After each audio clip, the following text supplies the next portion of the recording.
할렐루야. 우리 옆에 분에게 인사하십시다. 참 잘 오셨습니다.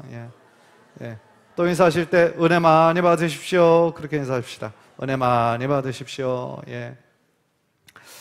오직 하나님만 의지했던 아브라함이라는 제목으로 말씀 전하도록 하겠습니다. 우리가요, 지난주에 성경 최초에 나오는 전쟁 이야기를 함께 들었잖아요. 그래서 국가와 국가 간의 전쟁, 처음으로 나오는 기사였는데 그게 뭐였냐면 가나안의 남북전쟁이었다라고 했어요. 그래서 가나안에 북방이 있고 남방이 있는데 북방에 있는 4개 나라가 강대국이에요. 큰 나라예요. 특별히 엘람이라고 하는 엘람 왕 그돌라오멜이라고 하는 사람이 있었는데 이 밑에 있는 5개 이 나라가 이 엘람 왕 그돌라오멜에게 조공을 12년 동안 바쳤던 거예요. 그러니까 그 구조가 계속 되오다가 어느 순간에 우리가 왜 계속하여 저 나라에게 조공을 바쳐야 되느냐, 우리 한번 독립해보자. 그래가지고 밑에 5개국이 반란을 일으킨 거죠. 연합을 해서.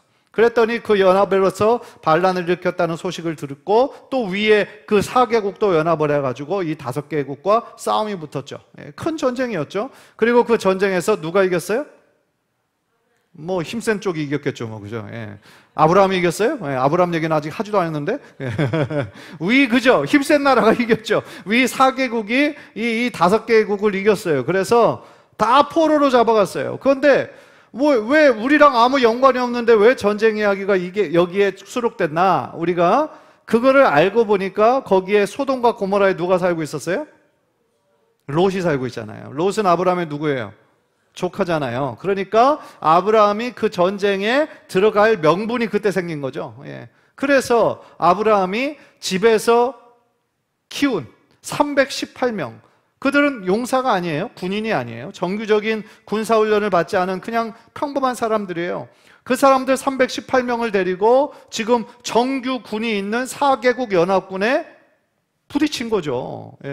그러니까 제가 지난주 설교 제목을 계란으로 바위치기 했는데 무모한 싸움이었다는 거예요. 이거는 처음부터 게임이 안 되는 건 거죠. 그러니까 뭐 지금 유치원 다니는 애하고 어른들하고 싸우는 거하고 거의 비슷한 양상이었던 거예요.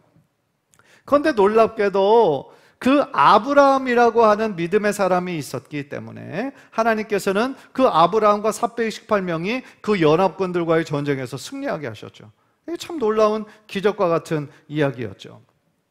그래서 우리는 이 전쟁 기사를 통해서 한 2가지의 뜻이 있었다 라고 제가 말씀을 드렸어요. 그 첫 번째는 뭐냐면은 롯이 하나님을 선택하지 않고 눈에 보이는 재물을 쫓아갔잖아요. 그래서 그것의 결과가 이렇게 안 좋은 것이다 라는 것을 보여주는 첫 번째 의미가 있었고, 2번째 의미는 뭐였냐면 그때까지 이 가나안의 아브라함은 뭐였냐면 객에 불과했어요. 손님이에요. 그래서 그곳에서 점점 더 막 이렇게 부자가 되니까 주변에 그 가나안 사람들이 막 예의주시하면서 그렇게 보고 있었던 그런 사람에 불과했죠. 그러니까 하나도 유명한 사람이거나 힘이 있는 사람이 아니었어요. 그런데 이 전쟁에서, 지금 4개국 연합군의 전쟁에서 지금 어떻게 했어요? 아브라함과 318명이 이겼잖아요. 그러면서 이 가나안이라는 땅에 실질적인 그 주인으로, 실질적인 리더로 하나님께서 어떻게 하시는 거예요? 세우시기 시작을 하는 거예요.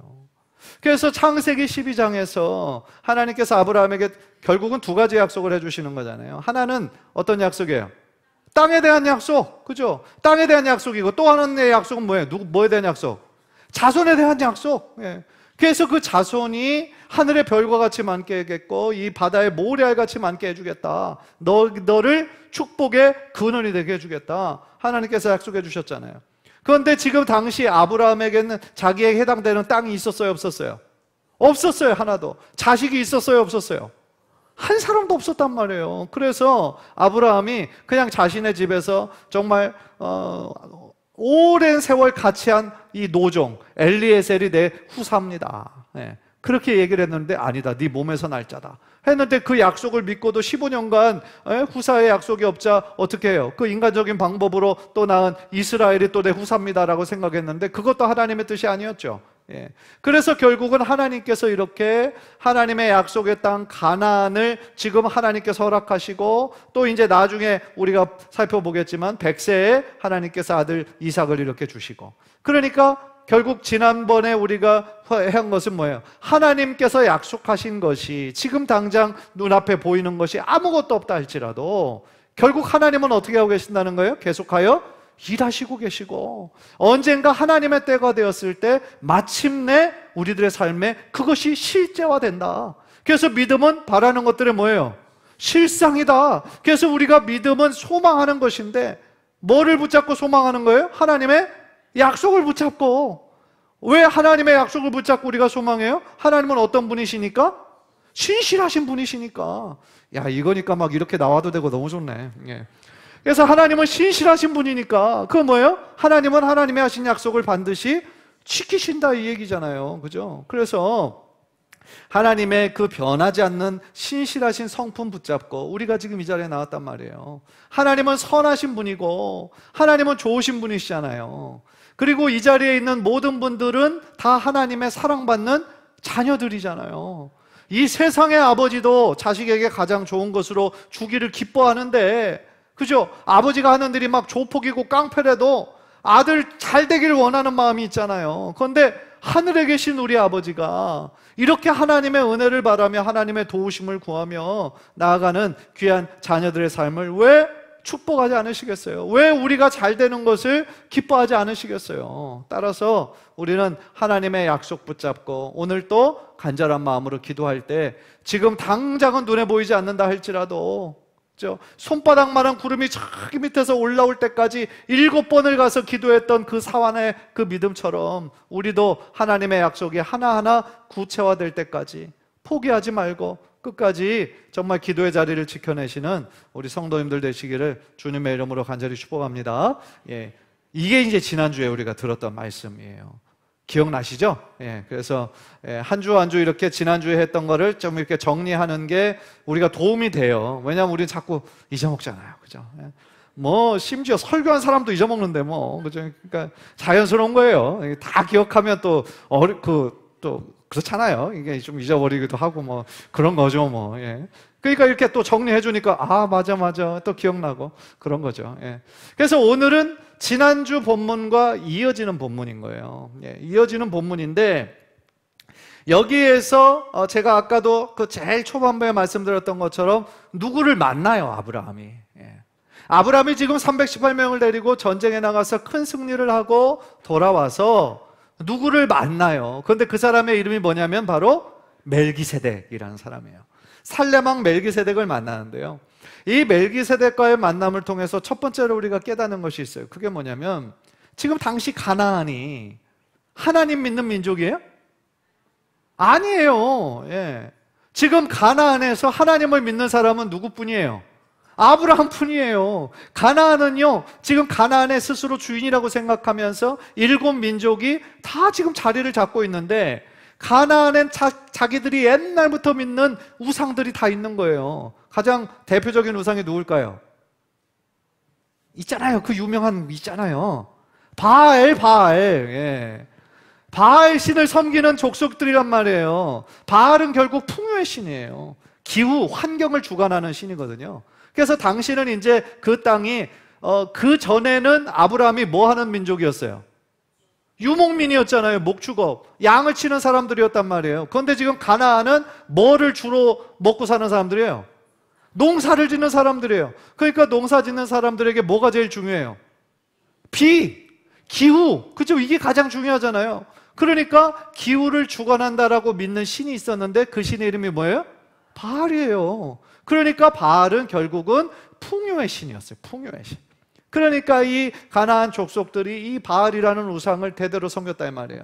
그런데 지금 아브라함이 하나님의 약속만을 쫓아서 이 가나안 땅에 딱 왔는데 하나님을 믿는 사람은 자기밖에 없어요. 자기하고 자기 가족에게 속한, 그죠? 그 사람들밖에 없는 거죠. 그런데 거기서 전쟁을 다 마치고 돌아와서 살렘 왕 멜기세덱이라는 사람을 만나잖아요. 그런데 이 살렘 왕 멜기세덱이 기가 막히게도 하나님을 믿는 사람이에요. 그런데 하나님을 보통 잘 믿는 사람이 아니라 하나님을 굉장한 정말 그 깊은 신앙 고백이 있는 사람이었다는 거죠. 그리고 우리가 첫 번째로 깨닫는 것이 바로 이거예요. 하나님은요, 어느 시대든지 어느 민족이든지 경건한 자들, 믿음의 사람들을 그곳에 남겨두신다는 거예요. 진짜로 그런 것 같아요. 예, 우리가요, 이곳에도 교회가 있네? 그렇게 할 정도로 하나님은 어느 장소든지 하나님의 사람들을 그곳에 세워두시는 거예요. 마치 그루터기 같이 막 그곳에 세워두시는 거예요. 그래서 그 믿음의 사람들을 통하여서 하나님은 믿음의 역사를 계속 이루어 나가시는 거죠. 그래서 이 살레망 멜기세덱을 제일 처음 만나는 구절이 18절이에요. 18절. 우리 한번 다 함께 읽읍시다. 시작. 살레망 멜기세덱이 떡과 포도주를 가지고 나왔으니 그는 지극히 높으신 하나님의 제사장이었더라. 살레망 멜기세덱이 떡과 포도주를 가지고 지금 아브라함에게 나왔어요. 그래서 그는 지극히 높으신 하나님의 제사장이었다 그랬어요. 이 살렘이라는 지역이 어떤 지역인지는 지금 명확하게는 모르지만 이 살렘이라고 하는 것이 그 이후에 나오는 예루살렘에서 나오는 그 살렘과 똑같아요. 이 살렘이라는 뜻은 여러분 샬롬이라는 말 아시잖아요. 샬롬의 뜻이 뭐예요? 평화, 평강 그런 뜻이잖아요. 이 살렘도 마찬가지예요. 평강이라는 뜻이에요. 그래서요, 이 살렘이라는 것은 평화, 평강이라는 뜻이고 이 멜기세덱이라는 이름의 뜻도 있는데 그것은 의의 왕이라는 뜻이에요. 그런데 여러분이 신기한 것이 이 살레망 멜기세덱에 대해서 아는 사람이 아무도 없다라는 거예요. 그래서 어떤 학자는 이 멜기세덱이라는 사람이 진짜로 역사적으로 존재한 사람이었는지 그것에 대해서 의심하는 사람들도 있어요. 그래서 히브리서 7장 3절은요 이 멜기세덱, 좀 신비한 인물인데 멜기세덱에 대해서 이렇게 묘사하고 있어요. 우리 다음 게 읽을까요? 시작. 아버지도 없고 어머니도 없고 족보도 없고 시작한 날도 없고 생명의 끝도 없이 하나님의 아들과 닮아서 항상 제사장으로 있느니라. 살레망 멜기세덱, 아브라함이 만났던 이 멜기세덱이 이처럼 신비한 사람이다라는 거예요. 그런데 그렇다고 해서 전혀 역사적으로 존재하지 않았던 사람이라는 뜻은 아니고요. 가장 좀 좋은 해석은 이 가나안 땅에서 정말 순수하고 올바른 신앙을 가진 사람이었을 것이다. 그러니까 그 가나안 땅, 하나님을 믿는 사람이 아무도 없다라고 여겨졌을 그 땅에 하나님께서 심어놓은 하나님의 믿음의 사람이었다라는 것이죠. 그래서요, 이 멜기세덱이 이제 전쟁에서 승리하고 돌아온 아브라함에게 축복하는 내용을 보면은요, 야, 이 사람이 정말 하나님을 단순히 아는 사람이 아니라 하나님을 굉장히 깊게 경험하고 예배하는 사람이구나. 이것을 알게 돼요. 여러분 19절 보세요. 19절. 한번 다 함께 읽읍시다. 시작. 그가 아브라함에게 축복하여 이르되 천지의 주제이시여 지극히 높으신 하나님이여 아브라함에게 복을 주옵소서. 지금 이 멜기세덱이 그 하나님을 뭐라고 고백해요? 천지의 주제이시여 지극히 높으신 하나님이여 이렇게 얘기를 하죠. 천지의 주제라는 얘기는 천지를 만드신 창조주시다라는 거예요. 지극히 높으시다, 지존하신 분이시다, 가장 존귀하신 분이시다, 그런 뜻이에요. 그러니까 우리가 찬양으로 고백하는 것처럼 지존하신 주님 이름 앞에 지극히 존귀하신 그 하나님이라고 고백을 하고 있는 거죠. 그리고요, 또 보면은 멜기세덱은 하나님께서 아브라함에게 복을 주시기를 기도하고 있는 것이죠. 그러니까 이 고백, 짧은 고백이지만 우리가 뭐를 끄집어낼 수 있냐면, 축복은 하나님만이 주실 수 있다는 것을 고백하는 거구나. 축복은 누가 주실 수 있는 거예요? 하나님이 주시는 거예요. 왜냐하면 모든 축복의 근원은 누구시기 때문에? 하나님이시기 때문에. 그래서 우리 찬송가 1장 만복의 근원 하나님, 모든 복의 근원은 바로 우리 하나님이시다라는 거죠. 따라서 우리가 축복을 구할 대상은요 오직 하나님 한 분뿐이시라는 얘기예요. 하나님 이외에 다른 신들이 우리에게 축복할 수가 없다는 얘기예요. 그 얘기는 다른 말로 그들이 주는 것은 다 거짓된 축복이라는 거예요. 겉으로 볼 때는 축복처럼 보이지만 짝퉁이라는 거예요. 짝퉁, 가짜라는 거예요. 물론 이 축복이라고 얘기할 때 눈에 보이는 어떤 재물, 물질의 번영 그런 것만 의미하는 것은 아니에요. 오랜 세월 동안 교회에서 이 물질적인 축복을 많이 강조해서 그것이 주는 부작용들이 있었어요. 물론 물질적인 축복도 중요한 축복 중에 하나죠. 예. 그런데 더 본질적인 축복을 우리가 놓쳐서는 안 되는 거예요. 더 본질적인 축복은 뭐냐? 하나님을 알아가는 복이요, 하나님과의 사귐이 깊어지는 복이요, 하나님으로 인해 환경과 상황을 뛰어넘을 수 있는 그 믿음을 주신 것이 우리들에게 가장 큰 축복임을 믿으시기를 바랍니다. 예. 따라서요, 하나님에게서 오는 어떤 것, 하나님으로부터 오는 어떤 것이 중요한 것이 아니라 사실은 하나님 자신이 우리들에게 가장 큰 축복이다라는 거예요. 그래서 살레망 멜기세덱은요, 모든 축복이 하나님께로부터 온다는 것을 믿었던 거예요. 그리고 20절에 보면 모든 전쟁의 승리도 하나님께서 주신다 라고 그렇게 고백했어요. 하나님은 우리의 힘이 되시고 방패가 되시고 구원이 되신다라는 거예요. 그래서 그 하나님이 아브라함에게 복을 주옵소서 그렇게 간절히 기도할 때 이 아브라함이 감동을 받았는지는 모르겠지만 어제는 너무 감사해서 자신이 얻은 것 중에서 10분의 1을 멜기세덱에게 줘요. 이것이 성경에서 제일 처음 나오는 11조의 기원이에요. 그러니까 아브라함이 이 멜기세덱에게, 그러니까 멜기세덱이 하나님의 축복을 이 아브라함에게 구하고 전쟁에 승리를 주신 것도 하나님이시다 라고 이렇게 얘기하니까 아브라함이 그 고백에 너무나 동조한 나머지 하나님이 주 되심을, 하나님이 나의 인생의 주인 되시고 만복의 근원이심을 고백하는 그 감사함의 표시로 10분의 1을 멜기세덱에게 드린 거예요. 그러니까요, 11조의 의미는 뭡니까? 하나님을 인정하는 것, 그리고 그가 우리들에게 주신 모든 것들이 다 하나님으로부터 왔다 라는 것을 고백하는 진실한 신앙의 고백이 바로 11조라는 것이죠. 그러니까 아브라함이 이 11조의 가장 중요한 기본 정신을 우리들에게 가르쳐주고 있는 것이죠. 그러니까 11조 제도는 구약의 어떤 율법에 얽매여서 억지로 수행해야 하는 그런 법이라기보다는 하나님의 은혜를 입은 자가 이 모든 것이 하나님께로부터 왔음을 고백하는 하나님이 나의 주인이십니다 라는 고백으로 자발적인 감사의 표현으로 드린 것이 이 11조의 첫 기원이 되었다라는 것이죠. 이상 우리가 보았던 것처럼요, 멜기세덱은 참 신비한 인물이에요. 족보도 없고 출생도 없고 사망에 대한 어떤 기사도 없어요. 그래서 히브리서 7장 1절 3절을 보면 그가 예수님의 모형이었다 라고 얘기를 하는 거죠. 예수님을 가르치는 사람이었구나, 예수님을 저 멀리서 바라보고 있었던 그런 사람이었구나 라고 그렇게 알고 있는 거죠. 왜냐하면 그의 이름 아까 멜기세덱이 의의 왕이라고 그랬잖아요. 또 살렘 왕이라고 그랬는데 살렘이 무슨 뜻이라고 그랬어요? 평강이라고 그랬잖아요. 예수님께서 이 땅에 오실 때에 평화의 왕으로, 겸손의 왕으로, 의의 왕으로 오셨잖아요. 그러니까 이 멜기세덱은 오실 예수님, 메시아로 오신 예수님을 지금 지칭하고 있구나, 멀리서 바라보고 있구나, 그거를 우리가 알 수 있다라는 거죠.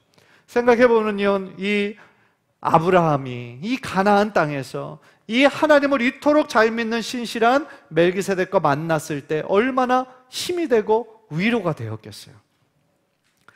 그것이 하나님께서 허락하신 축복의 만남, 곧 만남의 축복이었다라는 거죠. 사랑하는 성도 여러분, 하나님께서는요, 어느 시대에나 또한 어느 민족에게나 하나님의 사람들을 심어 놓으셨어요. 지금 우리에게도 믿음의 길을 함께 걸어가는 사람들이 있어서 얼마나 감사합니까? 여러분 생각해 보세요. 지금 하나님을 믿는 사람이 오직 나 한 사람뿐이라고 생각을 해보세요. 얼마나 외롭고 얼마나 힘들겠어요. 어떻게 해야 믿음으로 사는 것인지 우리가 얼마나 헷갈렸겠어요. 그러나 이처럼 여러분 옆에서 앞에서 또한 함께 해주는 사람들이 있기 때문에 우리들의 이 믿음의 여정은 외롭지 않다라는 거죠. 자, 그런 의미에서 우리 옆에 계신 분에게 함께 해주셔서 감사합니다, 그렇게 인사하십시다. 그러니까요, 함께 믿음의 길을 걸어가는 것이 얼마나 힘이 되고 참 서로에게 위로가 됩니까? 간절히 바라기는 우리 공동체가 정말 믿음으로 사랑으로 하나 된 공동체 되어서 서로에게 힘이 되고 서로에게 위로가 되고, 때로는 철이 철을 날카롭게 한다라고 한 말씀처럼 서로의 신앙을 더욱더 견고하게 해주는 귀한 기도의 동역자들 모두 되시기를 주님의 이름으로 간절히 축복합니다. 두 번째로요, 오늘은 본문에 나타난 이 아브라함의 모습을 통해서 재물을 의지하지 않고 하나님만 의지했던 아브라함의 모습을 우리가 발견해요. 21절을 보면요, 이 소돔 왕이 아브라함에게 뭐라고 얘기를 하냐면 사람은 내게 보내고 물품은 네가 취해라, 이렇게 얘기를 해요. 그런데 여러분, 소돔 왕의 입장에서는 지금 전쟁에 졌잖아요. 모든 것을 다 잃어버린 거예요. 그렇죠? 예. 그런데 지금 아브라함과 318명이 전쟁에서 이겨줬으니까 얼마나 고마워요. 그러니까 자기 나라에 속했던 사람들만 나에게 보내고 이 전리품은 다 당신 거다. 당신이 목숨 걸고 이 전쟁을 했으니까 다 당신이 가져라, 그렇게 얘기를 하죠. 그런데 여러분, 사실 그대로 이 아브라함은 그렇게 받을 만한 충분한 일을 했죠. 예. 그렇잖아요. 목숨 걸고 318명을 데리고 지금 그 4개의 민족 연합군과 싸웠다는 것 자체가 목숨을 걸고 한 거잖아요. 그러니까 이 소돔 왕이 이 아브라함에게 제안한 것은 절대로 이 과한 것이 아니었어요. 그런데 아브라함은 다르게 반응을 하죠. 그것이 22절, 23절인데요. 아브라함이 소돔 왕에게 이르되 천지의 주제이시오 지극히 높으신 하나님 여호와께 내가 손을 들어 맹세하노니 네 말이 내가 아브라함으로 치북해 하였다 할까 하여 내게 속한 것은 물론 한 실이나 신들매라도 내가 취하지 아니하리라. 이게 받겠다는 거예요? 안 받겠다는 거예요? 하나도 안 받겠다는 거예요. 실 하나도 안 받겠다는 거예요. 왜요? 네 말이 내가 아브라함으로 치북게 하였다 할까 하여 그렇게 하지 않았다라는 거죠. 그러니까 여기에서 지금 아브라함의 믿음이 정말 마치 멜기세덱이 고백했던 것처럼 하나님은 천지의 주제시다. 그리고 지극히 높으신 하나님이다. 모든 것이 다 하나님께로부터 왔다. 그러니까요, 그것을 알았기 때문에 지금 당장 재물에 대한 욕심을 버릴 수가 있었다라는 거죠. 그래서요, 신발끈 하나도 실 하나도 취하지 않아요. 하나님이 그 어떤 재물보다도 더 귀한 분임을 아브라함은 확실하고 있었기 때문이다 라는 거죠. 그에게는 다른 이 전리품보다 하나님이 가장 큰 보물이었다라는 거죠. 하나님이. 예. 만약에 아브라함이 하나님을 잘 모르는 사람이었다라고 한다면 소돔 왕의 제안을 기쁘게 받아들였겠죠. 내가 목숨 걸고 했으니까 받을 만한 일을 했지. 그러나 승리를 주신 거, 기적과 같은 승리를 주신 것이 하나님이심을 너무나 그는 잘 알고 있었기 때문에 이 소돔 왕의 그 좋은 제안을 단번에 거절할 수 있었다라는 거죠. 그리고 또 우리가 방금 읽었던 구절에서 나오는 것처럼 이 소돔 왕이 전리품을 많이 줘서 자기가 큰 부자가 되었다라고 한다면 이것이 하나님께 영광을 올려드리는 게 아니잖아요. 그러니까 하나님의 영광이 가리워지고 자신이 높아갈 수 있기 때문에 그것을 거부하고 오직 승리를 주신 하나님께만 영광을 올려드리고 있다라는 거죠. 참으로 좋은 리더였죠. 그런데요, 또 이 성숙한 이 아브라함의 결정이 있었어요. 그게 뭐냐면 아브라함은 그 모든 전리품을 받지 않겠다라고 그랬는데 아브라함과 같이 싸웠던 몇 명을 위한 분깃은 자신이 받겠다 그래요. 이거는 어떤 말이냐? 자신은 하나님에 대한 믿음이 있어요. 그러니까 그거를 안 받아도 하나님이 축복의 근원임을 알기 때문에 자기는 괜찮아요. 그런데 아브라함만 믿고 전쟁에 따랐던 그 사람들이 다 아브라함과 같이 믿음이 성숙한 사람들이 아니잖아요. 그러니까 그들에게도 자신에게 똑같은 그런 신앙의 기준으로 너희들도 받지 마, 아무것도 받지 마, 그렇게 하지 않았다라는 거죠. 자신은 하나님을 향한 분명한 신앙 고백이 있기 때문에 그런 거를 받지 않고 그런 거 없이도 하나님의 영광을 위하여 자신은 충분히 그럴 수 있지만 어떤 사람들은 정말 목숨을 걸고 전쟁에서 싸워서 돌아왔는데 아무것도 돌아오는 게 없어. 당시 고대 전쟁에서 이기면 전리품을 갖는 거는 당연한 거거든요. 그걸 나눠 갖는 거예요. 그런데 그들은 마땅히 받아야 되는 건데 받지 못한다라고 한다면 어떻게 보면 아브라함을 전적으로 따르지 못했겠죠. 왜냐하면 불평과 불만이 있으니까. 따라서 이 아브라함은 참 지혜로운 리더였구나 라는 것을 우리가 깨닫게 되는 거죠. 오늘 말씀을 한번 정리해 보겠습니다.